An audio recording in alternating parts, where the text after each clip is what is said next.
India news. और इस report के बाद रुक करते हैं इस वक्त की बड़ी खबर का। जी हां, ब्रिटेन के फैसले पर ईरान ने कड़ा विरोध जताया है। आईआरजीसी को खतरा बताने पर आपत्ति जताई। उन्होंने कहा कि ये फैसला, ये बयान गैर जिम्मेदाराना है। अंतर्राष्ट्रीय कानून के उल्लंघन का आरोप भी लगाया ईरान ने ब्रिटेन पर।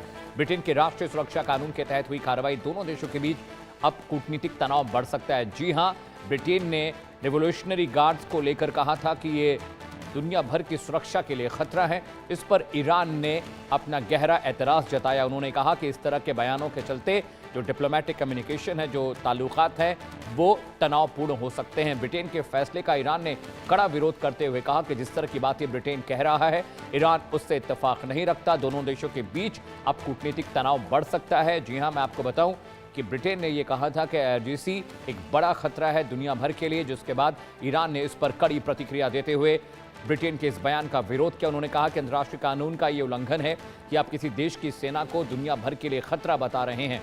जी हाँ, ब्रिटेन ने कहा था कि जो आईआरजीसी है वो एक बहुत बड़ा टेरर फैलाने वाली एक संस्था के रूप में काम कर रही है।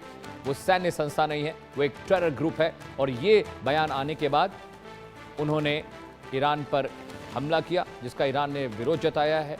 ब्रिटेन ने यह भी कहा कि राष्ट्रीय सुरक्षा के लिहाज से आईआरजीसी एक बहुत बड़ा खतरा है, इसलिए सभी देशों को इससे बचकर संभल कर रहने की जरूरत है। और सिर्फ ब्रिटेन ही नहीं, इससे पहले कई सारे नेटो देशों ने यह बात कही थी। अमेरिका और बहुत सारी यूरोपियन कंट्रीज ने यह बात कही थी कि आईआरजीसी एक सैन्य गठबंधन नहीं है, एक सेना का मामला नहीं है। ये एक तरह का आतंकवादी संगठन है जो दुनिया भर के लिए खतरा बन सकता है। अतुल रंजन ज्यादा जानकारी के साथ जुड़े। अतुल, ये पहली मर्तबा नहीं है, इससे पहले भी बहुत सारी यूरोपियन नेटो कंट्रीज ने ये कहा था कि जो रिवोल्यूशनरी गार्ड्स हैं ईरान के, वो सिर्फ एक सैन्य संगठन नहीं है, एक तरह से वो आतंकवादी संगठन है और बहुत मुमकिन है कि आने वाले वक्त में वो ईरान के प्रॉक्सी की तरह दुनिया भर के देशों में काम भी करें आतंकवाद फैलाने के लिए।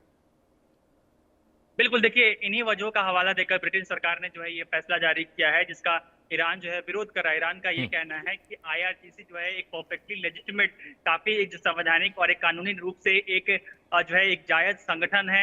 आईआरजीसी उसका मिलिट्री संगठन है, जाहिर सी बात है। जो ईरानियन रिवॉल्यूशनरी गार्ड कोर जिसका नाम है, वो जो है काफी एक परफेक्टली एक लेजिटिमेट जो है ऑर्गेनाइजेशन है ईरान की, वो ईरान का कहना है। और इस पर किसी प्रकार के जो आरोप लगाना, इस प्रकार के उनके जो फैसले जो है ब्रिटेन सरकार की, उसकी आलोचना करते हुए ईरान सरकार ने कहा है ये ना सिर्फ अंतर्राष्ट्रीय कानूनों का उल्लंघन है, बल्कि जो कूटनीतिक जो मानदंड होते हैं उनका भी जो है ये उल्लंघन है। और साथ ही साथ ईरान ने ये भी बताया है कि जो ब्रिटेन सरकार का ये जो फैसला है वो जो है एक गैर जिम्मेदाराना फैसला है।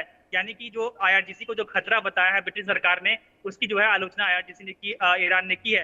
अब ब्रिटेन सरकार की जो है अपनी दलीलें हैं, उसका ब्रिटेन सरकार का ये कहना है कि आईआरजीसी जो है वो ब्रिटेन में भी जो है लगातार जिस तरह की हरकतों में उनका नाम आया है, या फिर उनसे जुड़े जो लोग हैं उनकी नाम आया है, जैसे चाहे वो एस्पियोनाज के बात की बातें हो या फिर किसी अन्य तरह के अपराधों की बात जिक्र हो, उसमें लगातार आईआरजीसी से जुड़े लोग हैं, उनका नाम जो है लगातार सामने आया है। और इसी वजह से ब्रिटेन ने जो है अपनी सुरक्षा और शांति का हवाला देते हुए आईआरजीसी के जो तमाम एक्टिविटीज हैं, उनसे जुड़े लोग हैं, उनसे उनकी फंडिंग या फिर उनको सपोर्ट करने वाले लोगों को जो है एक तरह से जो है कानूनी रूप से अपराध घोषित कर दिया है। यानी कि कहीं ना कहीं आईआरजीसी के लिए और ईरान के लिए एक नैरेटिव के, एक ग्लोबल नैरेटिव के स्फेयर में जो है कहीं ना कहीं एक झटका है।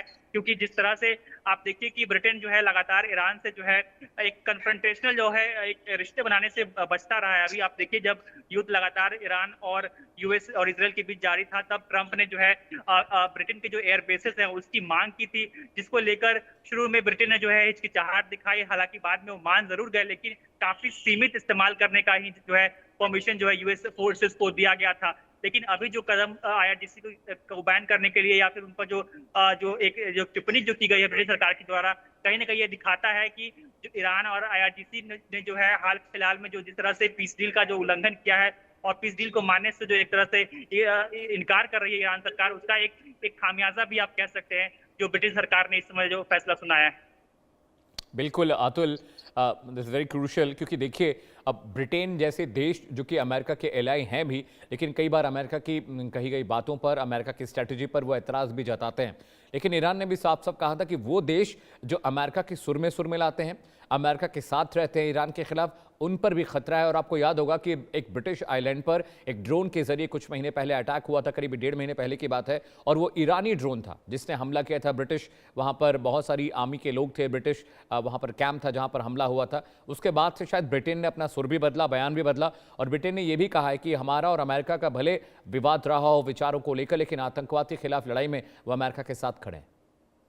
बिल्कुल, देखिए कल ही एक खबर आई थी ब्रिटेन सरकार की तरफ से, ब्रिटेन का जो मैरीटाइम ऑर्गेनाइजेशन है यूके का, उसकी तरफ से ये खबर आई थी कि ब्रिटेन की जो वेसल है, जो एक शिप है, उस पर जो है इरानियन ड्रोन द्वारा जो है हमला किया गया था। जाहिर सी बात है, साफ साफ जो इशारा था वो आईआरजीसी की तरफ था, जो पूरा ये सब ऑपरेशन जो है स्ट्रेट ऑफ हॉर्मुज के आसपास हॉर्मुज में जो है लीड कर रहा है।